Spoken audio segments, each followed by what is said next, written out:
Hi everyone, I'm Alexandra Harper, founder of Women of Culture, and I am here with Suzanne Caesar, who is a dancer, choreographer, and certified prenatal fitness expert. And we're going to be talking about creativity, confidence, and the upcoming Art of Empowerment Day on January 27th, where Suzanne will be teaching ancient moves for modern women. So I'm so excited to have Suzanne here with me. Welcome. Thank you, Alex. I'm so happy to be here. So just can you tell us a little bit about yourself and how you got into dance and choreography? Yeah, it's a loaded question because, as we mentioned before, it's so not linear for me. Yeah, My I love life that. trajectory was just like a flow of things and, happenings and coincidences and, little miracles coming up here or there. But, I became aware very early about the fact that I loved to dance. And dance kind of runs in my family.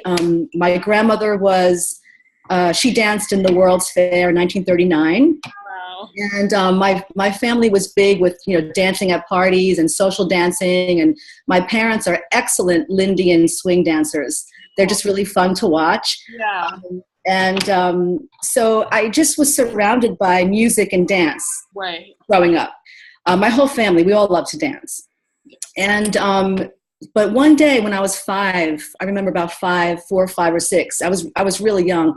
I just announced to my father, I'm like, "Hey, Daddy, guess what I'm going to be when I grow up?" He's like, "What, Sue?" I said, "I'm going to be a dancer and a teacher." And it was like, I was just so sure of that at that time. And then the next thing I know, my parents enrolled me in my first ballet classes and, at 5, and it started from there. So very cool. Yeah, and as far as choreographing goes, with all the dance classes I had been taking throughout the years, I'd always go in my room and put music on and just dance to the music and make little dances in my head to the music and imagine myself being a background dancer and, all of these little fantasies and having fun and playing. Right. But it wasn't until really my kids, having 2 kids, actually, I should correct myself. I recently was talking to somebody about the fact that I'm the mother of 2 kids, and my daughter, who was there, said, "Mom, we're not kids anymore."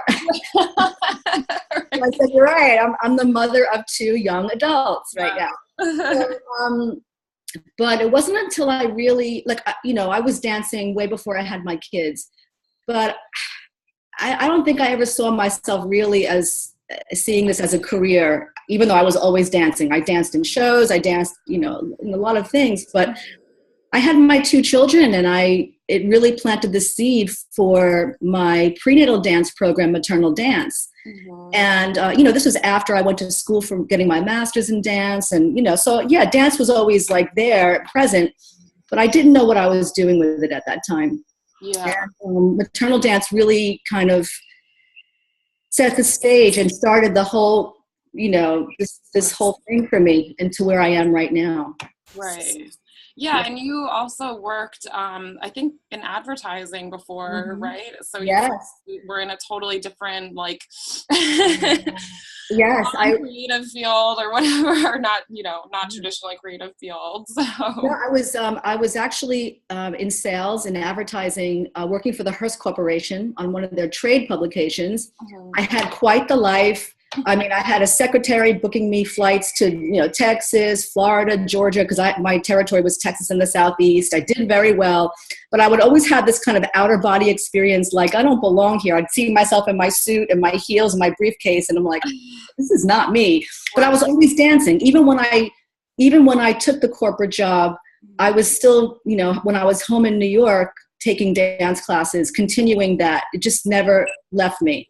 Right. And it wasn't until I was on vacation in St. Croix at 28 years old, where I was just so relaxed. And that's when things actually happen, when things are relaxed and can flow.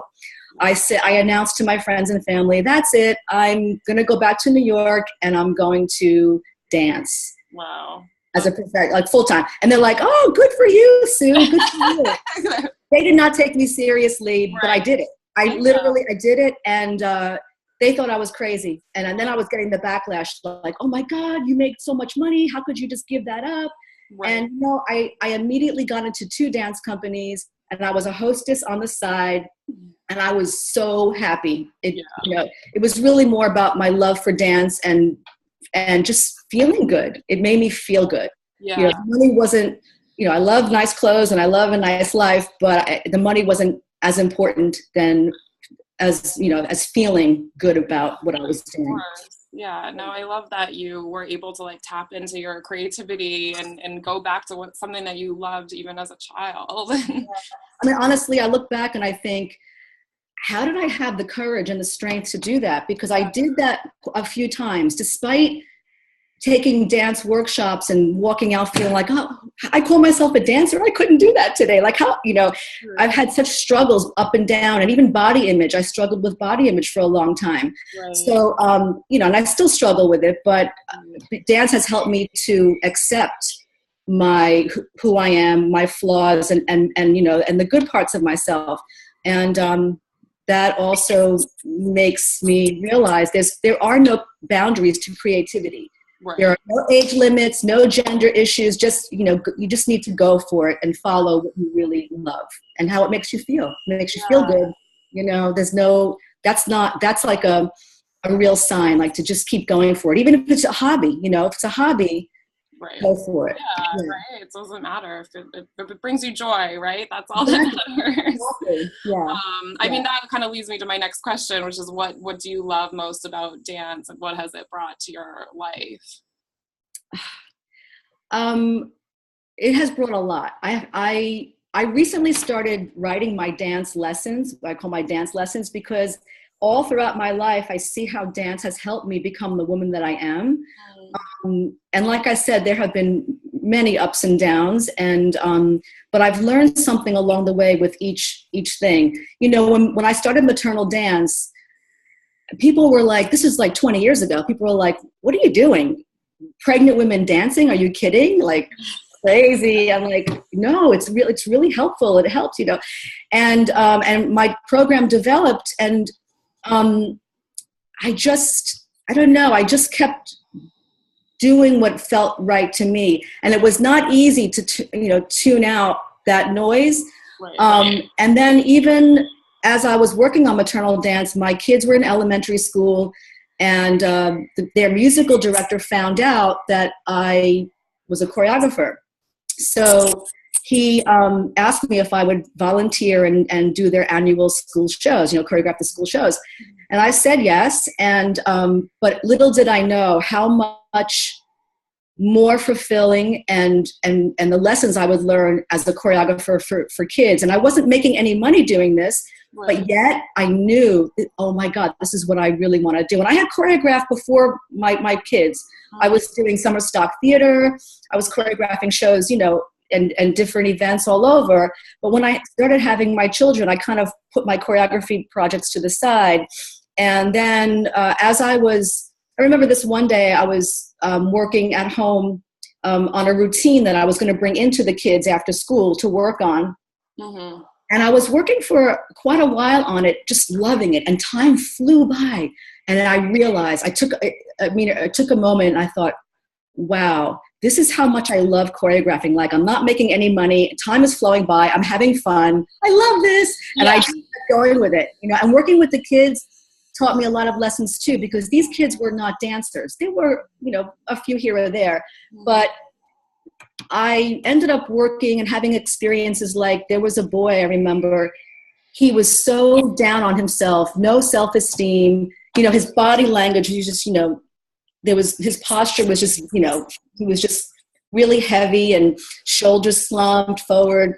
And I chose him for a part in one of the school shows. And through the rehearsal process, he just came out of himself. His posture changed. And by the end of it, by the time the show came, not only the teachers were coming to me saying, wow, I don't know what happened with this kid, but he's really come out of himself. But his parents came after the show, gave me flowers and said, thank you so much for bringing my child out of himself.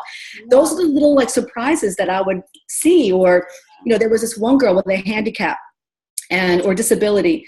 And a lot of the kids were making fun of her. And I chose her for a role, like a solo. Mm-hmm. And it was so nice to see her, so beautiful to see her on stage. She was just beaming with pride doing her solo. Yeah. And finding her confidence there on stage. Not to mention that my own kids I was able to pull them in and have them experience learning all kinds of dances and then also performing on stage. So, and they loved it. They loved, we had rehearsals like 3 days a week, and they loved staying after school and rehearsing, and it was a whole social thing for them too. Right. So yeah, these are the lessons and things for me that I have taken along the way. Yeah, no, that's so cool. I mean, it goes to show like anyone can dance, right? Yes. Yes. It's really, it can be healing and empowering for anyone, really. So yeah, definitely. And that's actually, the empowering, transformative, and healing aspect of dance is where all of my dance has taken me to now. Yeah. So, yeah. Yeah, so I'd love to talk a little bit more specifically about the Ancient Moves for Modern Women class you'll be teaching at the Art of Empowerment on January 27th. Can you tell us more about that? Sure. Well, Ancient Moves for Modern Women really came about after I was going through my own struggles. I was separated from my husband at the time, and somewhere along the line, someone had reached out to me to say, "Oh, this woman is in town from Cairo. You have to meet her. She does ancient Egyptian sacred dance." And I'm like, okay, anything ancient Egyptian I love, like I'm drawn to anyway. So I had to go. And so I showed up and was blown away. Leslie's there is her name. She's amazing. She was amazing. And the first time I met her was through a lecture, but then she was offering her workshop. Mm-hmm. And what I learned in her workshop blew me away, because all throughout the years of my dancing, I have a particular way of moving that I could not find in all of the ways, all of the classes I took. Mm-hmm. The first time I realized I was home in my body was actually years prior when I was studying with jazz legend Luigi. Oh. And Luigi, his technique really fit my body, and I loved it.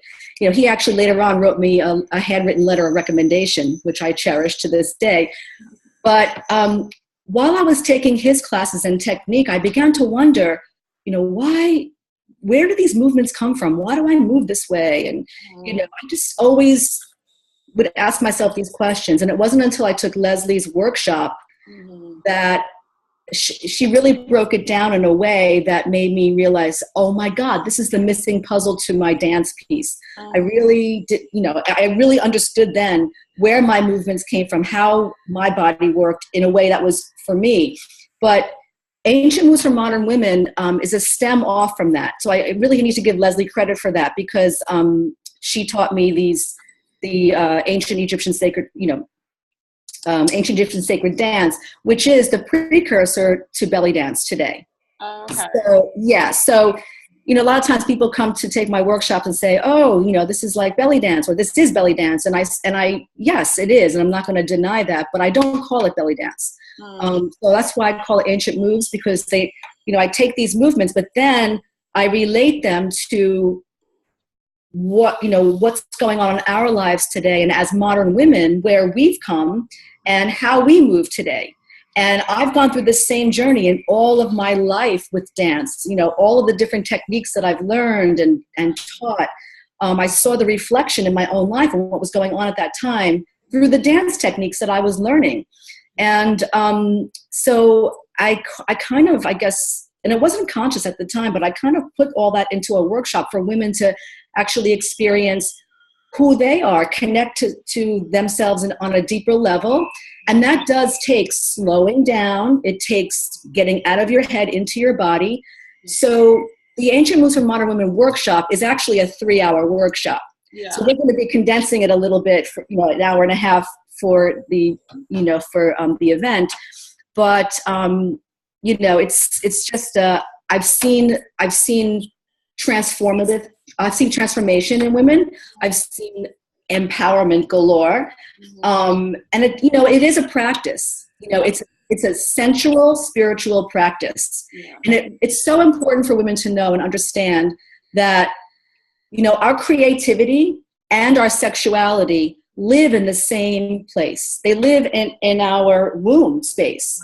Whether you have a womb or not, because many women have had surgeries and things where they don't have their uterus anymore, but nevertheless, there's that place there where once we start moving from that center of joy, because it is our center of joy, once we connect to that, our creativity, there's a connection there that there's no mistaking. And once we allow ourselves to go there, because honestly, I've dealt with so many women who are afraid to move in these ways. Yeah. And these movements are inherently female. They're like, and I'm not talking about you have to be a woman to dance like this, because men belly dance too. Yeah. It's just that our center of gravity is a little bit different. Our women's center of gravity is lower to the earth, and we pull our energy from the earth. Men's center of gravity is higher, and they pull it from down, up, and from the up and down. So anyway, but what I really want to help women to learn is that if you deny your sexuality, your creativity suffers. Right. And if you deny your creativity, your sexuality suffers. Right. So they really go hand in hand. And to be a whole woman, we need to learn how to embrace that, to play with it, and to play. Playing is such a huge part. I really feel my dance has kept me young at heart. It's not a joke to me. It really keeps me young and feeling great and sexy. I love feeling sexy and sensual. It puts us in touch with our senses, our body. Once we become in touch with our senses and we can feel this, then we can go deeper. And once we get to know who we are and we feel this inside, then we can move outwardly in a more comfortable way, in a more authentic way. And I'm still learning that myself. It's a constant dance of, ooh, I shouldn't have said that, or, disconnection here or there. And then I have to come back to center and go, okay, I come back to grounding, and I come back to a movement that keeps me grounded and centered and connected. Right. Yeah, no, I love that. Does that make sense? Yeah, totally. I think, some people know, I danced for a long time when I was, in high school and college. And then I think I kind of got away from it because it became for me about performing and having to be perfect all the time, and it was competitive, and I just didn't I didn't like it anymore. And that's why I'm so drawn to your work, because it's not about that. It's about being moving the way that you move, and being true to yourself, and discovering things about yourself through dance, which is so cool. Exactly. And I, just to give you a little story, which is something I did learn from Leslie. She has a book out, which I'm going to mention, but I don't make any money off of it, but I'm willing to share that. But she, in her book, she writes about this little story where there was a study done, an anthropological study of women in a remote tribe in Africa. And the study, they started the study many, many, many years ago. I don't know, about 50 years ago or so. And they found that this group of women, this tribe, would gather and dance together, just the women. Yeah. And but as over the years, as technology started to infiltrate the tribe, the village, as they started to become aware of what else is out there, and the more modern things that make life supposedly easier, which they do in many ways, but there's also a disconnect. They began to dance less together. They became more distracted with what was happening on the outside. They began to dance less, and they found the study showed that there was a direct correlation between the decrease in their dancing together and the increase of cancer. Oh, wow. Yeah. So, the bottom line was that, dancing was a stress release. It was a way of detoxing. Yeah. And when we really connect to the earth as well, we can detox and pass that into the earth. And the earth, the great Mother Earth, it transmutes that energy, and then women can draw that back up as a renewed energy. And that happens also, you know, something I will talk about and we will actually experience or, you know, work with and experiment in Ancient Moves for Modern Women. Oh, cool. And that's exciting for me because you really have to ground yourself and go through that process and then start your movements. Yeah, I'm so excited. I'm like, I've been wanting to take your class for so long, so I'm like, I can't wait. So just, one last question, I guess. What would you say to people that maybe have never danced before or think they can't dance or you know, don't feel creative or aren't comfortable in their body? It's a hard one, and I've come across this in many aspects of my teaching and dance career. You know, I used to teach ballroom dance at Fred Astaire Dance Studio and ballroom and Latin dance. And, you know, the couple would come in and the wife would immediately say, oh, my husband can't dance. He has got 2 left feet. You know, he has no rhythm. And I would just say, you know, we'll take it slowly, but it's a matter of practice. You know, it's like we don't learn how to walk by not practicing. We have to practice to walk. Babies stand up and then they fall, and then they take a step and then they fall. You know, it's really that simple, but not so easy. You know, it takes practice, and especially with the Ancient Moves for Modern Women, there are 4 basic movements, and to take a full-fledged dancer and have them slow it down and practice just 4 movements and 1 movement for like a whole song in one spot, it's challenging. Yeah. So it's even more challenging, I think, for a dancer than a non-dancer. Oh, interesting. Yeah. And then, you know, I've seen women who don't dance experiment with these movements, and you know, they're really trying, they're really working it. And it's really a matter of not trying so hard, because so often we get into our heads and we can't get it into our bodies, and they're really trying to work it up here. And I say, you know, get it up here first, but then allow it to trickle into your body. Just keep practicing, just keep working at it. Because what happens is these movements are wave-like, and they change your energy. You know, all exercise, you know, all of the exercises, you know, people who exercise, work out, it does lift our vibration. It does lift the energy. Right. But these movements in particular are meant to release, recharge, and lift your vibration, your frequency, so that when you do leave, you're more receptive and you're more open and you can listen to your instincts and you're more connected to yourself. Yeah, I'm so happy that we're ending the day with this workshop, because I feel like we're all going to walk out on like cloud 9 just be from everything from the day. And then I just want to add something too. I do speak at events, and one of the first times I spoke at a major conference in New York City, there were like over 100 women, and it was my first big one. I had done a few smaller ones, and this was years ago. I was blown away by so many women coming up to me after and throughout the conference saying, oh my God, you helped me to move more freely, or I didn't want to do this, but you made it more comfortable. And, you know, but it was a real interaction. I think it was just opening a door for them to realize you don't have to be afraid of moving your body. And this is the thing too. I think a lot of women are afraid to move sensually and sexually. They're afraid of that. I mean, there is something to it though, because women did dance together for detoxing. They weren't conscious of that probably. They just felt good and a de-stressor. But when you dance with women by themselves with nobody watching, this is not for performance sake, it's just you can go wild and you can be as free and wild as you want. And that's what we need. We need to have that release. You know, it's like an orgasm. It truly is.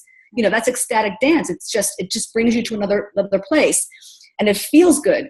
But when dance began to become, for women, more of a spectator sport and a performance, even belly dancing, women began to lose that freedom of connecting to their sexuality in a healthy way. You know, we've come all these years in a place where, you know, ooh, if I dance too sexy, you know, that's not good in public. And actually, you have to be careful. You need to protect yourself, because be careful who you attract when you dance.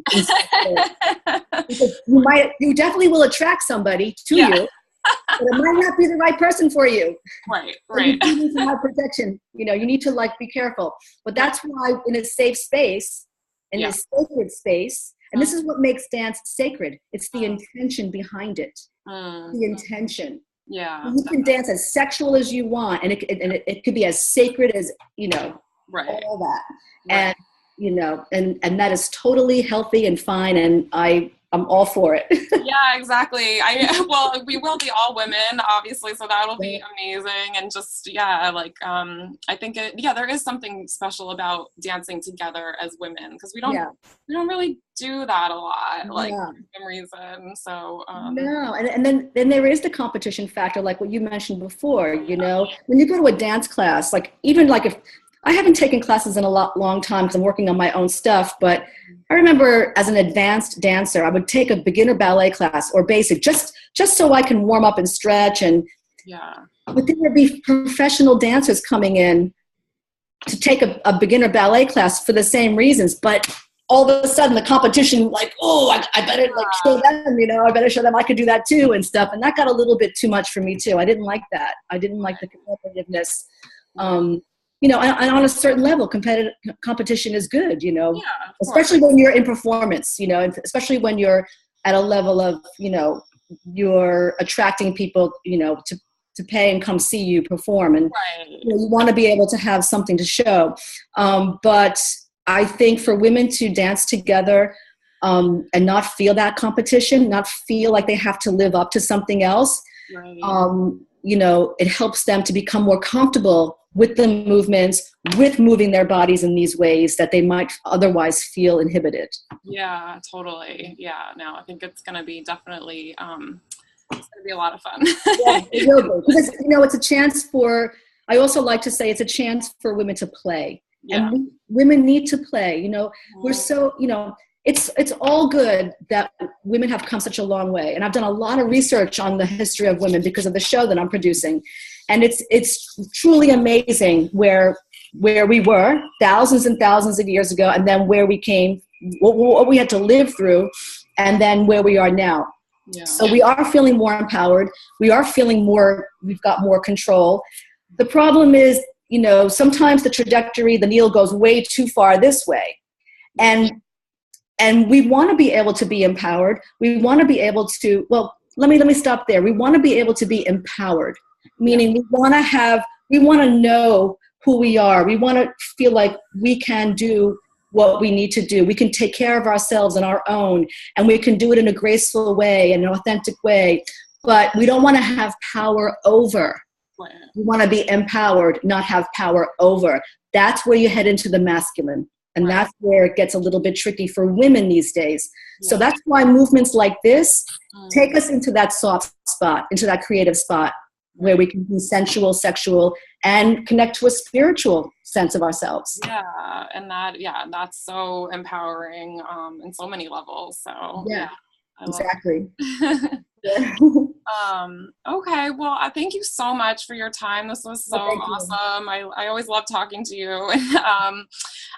If you guys want to experience Suzanne's work for yourself, definitely come to the Art of Empowerment on January 27th. You can get tickets on womenofculture.org/artsempower, and hopefully, I'll see you there definitely, and hopefully I'll see the rest of you there too. Yeah, can I add one more thing? Yeah, of course. I'm in the process of revamping my whole website, and cool. So I'm not really offering classes too much right now, because I'm working on producing a show for women and about women, and I don't want to divide my attention too much. But the new website will be coming out shortly, and I'm excited. So stay tuned for that. But in the meantime, My website is rhythmforlifenyc.com. Yep. So people can reach out to me there if they have any questions or comments or want to work with me or whatever. So yeah, and I feel like we're very lucky to have you at the Art of Empowerment, since you aren't teaching a lot right now. So definitely check it out. thank you so much. I have to take care of the cat now. Okay, bye. That's the sign. Have a good day. You too. Bye.